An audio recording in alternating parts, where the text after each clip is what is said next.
November 3rd gets closer, we're here to make sure your vote counts. The candidates, ballots, and voting laws can get complicated, but tonight we're simplifying it for you. This is Vote Texas, elections made easy. Thanks for joining us tonight. I'm Quita Culpepper. And I'm Terry Gruca. Tonight, we're laying out all the information you need to know to make this election easy for you. And I'm Brian Mays, helping answer some of your elections questions tonight, like this one. Can your spouse help you vote? We'll get to that question and more in just a few minutes. The deadline to register to vote has already passed. Early voting ends tomorrow. And of course, Election Day is coming up on November 3rd. When it comes to getting to know candidates, the flood of campaign ads and social media posts are overwhelming. Molly Oak shows us how to cut through the clutter and become an informed voter. Let's talk about researching candidates. I mean, you want to know who you're voting for, right? Whether it's someone running for Senate or sheriff, they most likely have a website, and that's a good place for you to start. That way you can read up on where candidates stand on topics that you care about. If you want to do even more detective work, you can see how a U.S. Senator or House Representative has voted in the past. Just go to congress.gov and you can look up their voting history on issues that you're passionate about. You can also look up bills they sponsored or co-sponsored. Maybe you want to do even more research, which props to you on that one, and find out their campaign finances. For state leaders, head to the Texas Ethics Commission website. You'll find out how much money is coming into the campaign and where it's coming from. The same goes for candidates at the federal level. Just head to the Federal Ethics Commission's website or fec.gov. And hey, if you want to hear from a candidate directly, attend a town hall or some kind of campaign event. Now, a lot of those are being held virtually because of COVID-19. Be sure to check the candidate's website or Facebook pages for upcoming events. So before you cast your vote, do a little homework and get to know the candidates. Preparation is key. If you want to vote, you've got to know where to vote. You can find your polling place by going to votetexas.gov and click the button that says, "Where's my polling place?" You can use your date of birth, plus your voter ID number, your driver's license, or your name and county, and it'll show you where to vote. County election officials also have this information on their websites. What you see on your ballot depends on where you live.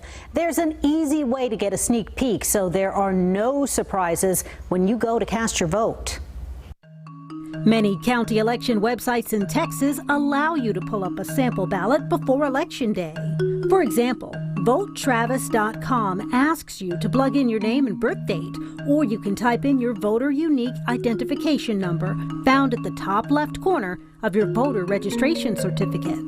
The presidential race gets top billing, but there are some big federal, state, and local races, and it's a lot to digest. So it might help to get familiar with some of the races now. Of course, there's the race for U.S. Senate, with Democratic candidate M.J. Hagar challenging incumbent Republican Senator John Cornyn. If you live in the state's 21st congressional district, Democratic candidate Wendy Davis is trying to unseat Congressman Chip Roy. And the list goes on. Judges, district attorneys, and sheriffs, like in Williamson County, where voters will decide whether to keep incumbent Sheriff Robert Chody or elect his challenger, retired Assistant Chief Deputy Mike Gleason. And don't forget, City of Austin residents in Districts 2, 4, 6, 7, and 10 will vote for a city council member. You will likely see propositions. For example, in Austin, Prop A asks voters if they're willing to pay more in property taxes to help fund a multi-billion-dollar mass transit plan known as Project Connect. And that brings us to MUDs. No, not this. This. Municipal utility districts. Think of them as small governments. A board of directors manages services like water, sewer, and drainage for property owners. So there's a lot to expect when you finally see your ballot, but there's still plenty of time to prepare. If you applied to vote absentee, there's a chance your mail-in vote will get rejected, and not just because it came in too late. Investigative reporter Brad Stryker tells us how to make your vote count. It's extensive and it's tedious manual work that's behind the scenes. Travis County Clerk Dana DeBeauvoir says county election officials work hard to keep the vote-by-mail process secure. But that means sometimes ballots are rejected and never counted. In the 2016 presidential election, 222 of 23,379 mail-in ballots were rejected in Travis County. That's about 1%. And in Williamson County, 225 of 11,463 mail-in ballots were rejected, about 2%. The number one reason for rejecting a ballot is the voter forgets to sign their signature across the seal flap. But there's another reason your ballot might be rejected. When you submit a mail-in ballot in Texas, county election officials compare your signature on the envelope to the signature on file with your application to vote by mail. If they decide it doesn't match, it could be rejected, and your vote won't count. That's how we prove up that, as best as we can, that the person that applied for the ballot is the person that voted that ballot, completed that ballot, put it in the envelope, and send it back. Williamson County Elections Administrator Chris Davis says the people who verify your signature aren't trained signature experts. In fact, we found out they hardly receive any formal training at all. Does that concern you, knowing that people who aren't receiving extensive training are reviewing and determining whether people's mail-in ballots will count for the election? Brad, what concerns me about that is, by law, and it's a matter of law, and there's not a whole lot that I can do about it, is that signature comparison can be a very subjective thing. 2 people sued the Texas Secretary of State last year after their mail-in ballots were rejected because election officials decided their signatures didn't match. As a result, their votes didn't count. But they won that lawsuit, and a judge recently ordered some statewide changes. Then a few weeks later, a different judge ordered election officials can still use signatures to reject a ballot, and they don't have to notify the voter until after the election. De Beauvoir says Travis County officials do get some training, and she's confident the process is reliable. We're having 2 people look at the signature comparison, and if one of them says it's okay and one of them says it's not okay, a third person gets called in. The judge for the ballot review board comes in and makes a final determination.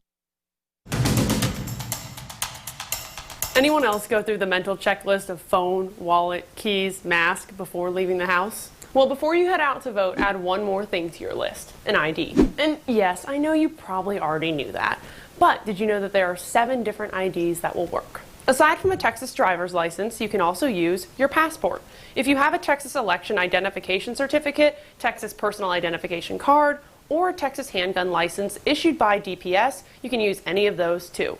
And if you have a U.S. military identification card or a U.S. citizenship certificate, you can use either of those if it has your picture on it. And for voters between the ages of 18 and 69, if you do have a license but it's expired by a year or 2, don't stress about that. VoteTexas.gov says as long as it's less than 4 years expired, you're still good to go.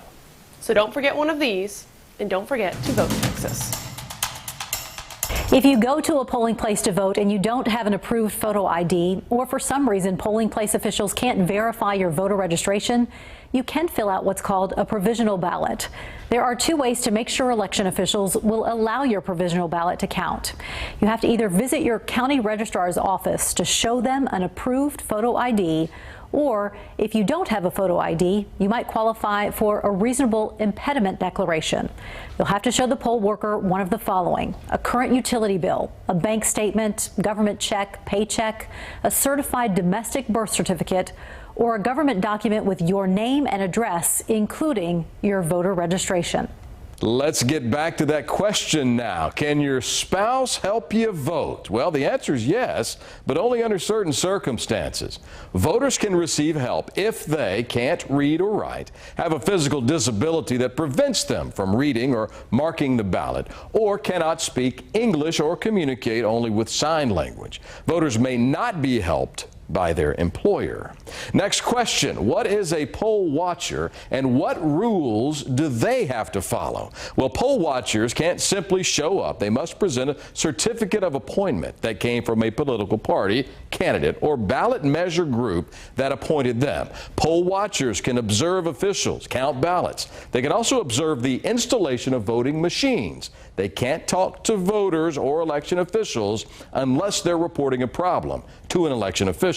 They also can't bring recording devices into the polling place.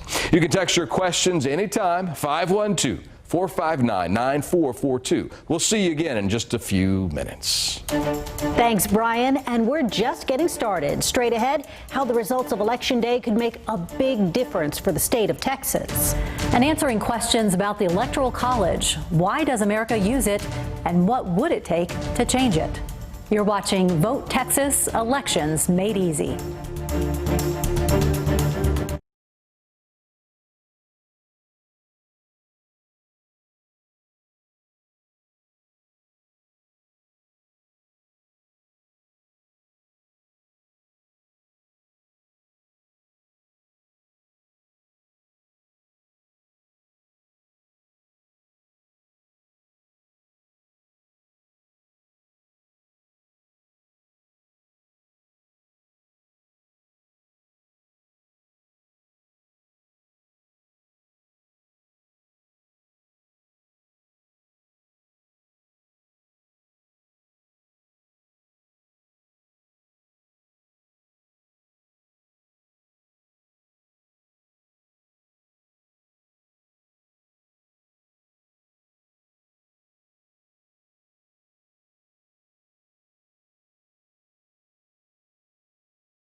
You're watching Vote Texas, Elections Made Easy, a KVUE special presentation.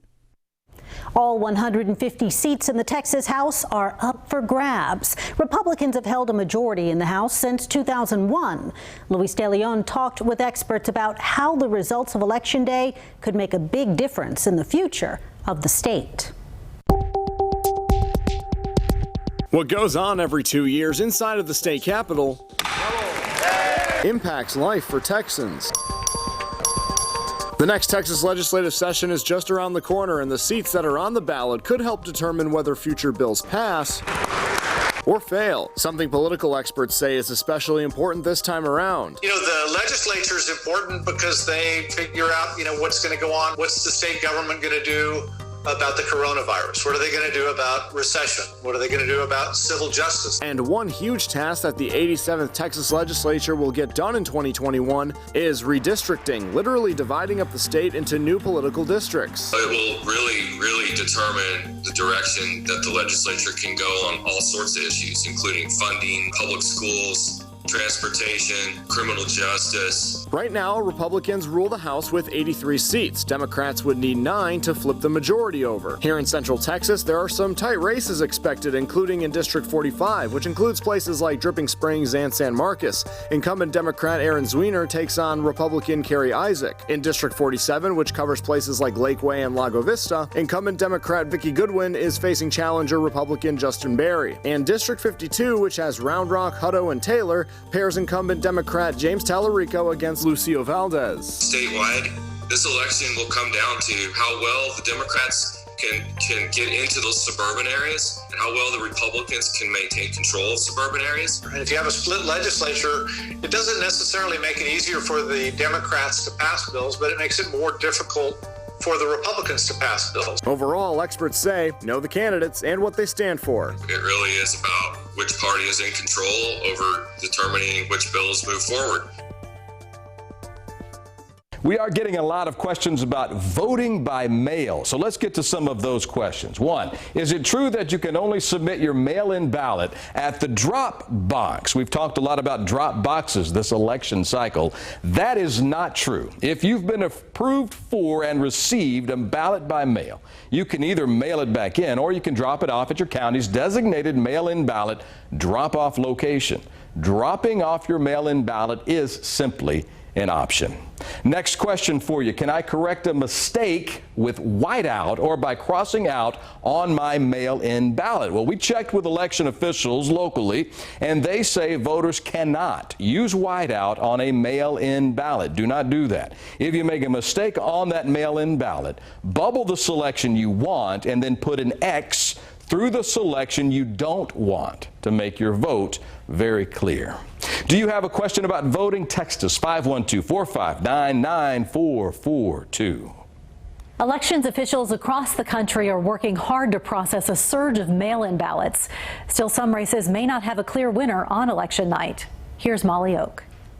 We got info from the Travis County Clerk and the Secretary of State to give us all a better understanding of when votes get counted and when we'll get the final results. To put it simply, counting votes starts on Election Day. That's the case whether you voted by mail, voted early, or voted on Election Day. But results could take some time because mail-in ballots get counted once they get to the county clerk's office as long as they're postmarked by the 3rd. And in the case of overseas or military votes, they could arrive a few days after the election. Not to mention, the Travis County Clerk says she's expecting 100,000 mail-in ballots overall this year, which can be dropped off early or on Election Day. So we've got to figure out how to process the ones that come in on Election Day in time to count for election night. With 100,000 ballots, that's about an 11-hour throughput.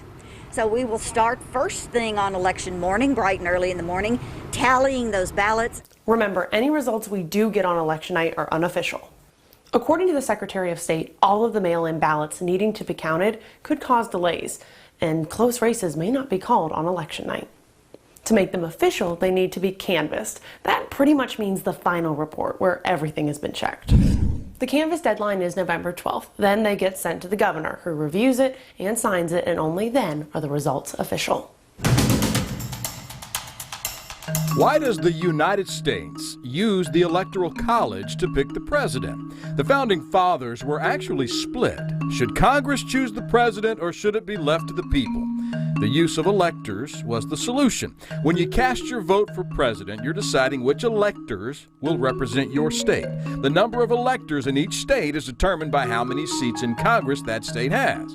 And that number is based, of course, on the state's population. So, for example, let's look at Texas. Every state has 2 senators, so right off the bat, that's 2 electors. Texas has the second most populous state, 36 representatives in the House. So the Lone Star State gets 38 total electors. Whichever candidate wins Texas will get all 38 electoral votes. There are 538 total electoral votes. 535 for the states and 3 for the District of Columbia. 48 states are winner-take-all. Maine and Nebraska give 2 electoral votes to the statewide winner and 1 for the winner of each congressional district. A simple majority of 270 electoral votes is all that's needed to win. If neither candidate gets to 270, the House of Representatives will determine the president. But each state delegation, regardless of the number of electors, must vote as one. So there are only 50 votes up for grabs. The Senate will determine the vice president with a simple majority vote of all 100 senators. The popular vote winner has lost the Electoral College in 2 of the last 5 elections, including 2016. This has prompted calls to switch to a popular vote system, but that would require a constitutional amendment. Election day can get complicated.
You're watching Vote Texas, Elections Made Easy, a KVUE special presentation. 2020 is just weird, so voting is going to look a little different this year. We got info from Travis County on what you can expect at the polls. Some things will be the same. You can't bring your phone inside, but you can bring a sample ballot and a pen, and of course you'll need your ID. But here's where COVID comes into play. Masks are encouraged, but not required. However, poll workers will have kits with masks, hand sanitizer, wipes, face shields, and gloves. When you check in, there'll be plexiglass table shields separating you from the poll worker. And you'll get one of the finger covers to check in, and you can either use that to vote or you'll get to use a popsicle stick. Of course, there will be social distancing, and Travis County says polling locations will be cleaned throughout the day. We're answering more of your questions. Like, what if you requested a mail-in ballot but changed your mind and want to vote in person? And how can you tell if your mail-in ballot made it to the right place? You're watching Vote Texas, Elections Made Easy.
You're watching Vote Texas, Elections Made Easy, a KVUE special presentation.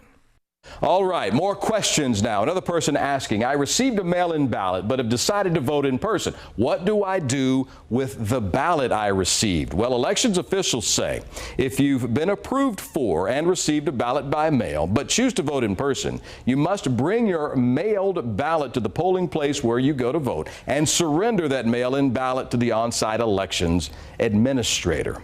Here's a question from Eli. He's in Georgetown. Why can we not have a way to verify that our absentee ballot was received and accepted? We've gotten this question quite a bit. Some Texas counties, including Travis County and Williamson County, do let you track the status of your mail-in ballot online using information like your birth date, your driver's license number, or a voter ID number. We posted those sites for you on our website. That's kvue.com/links.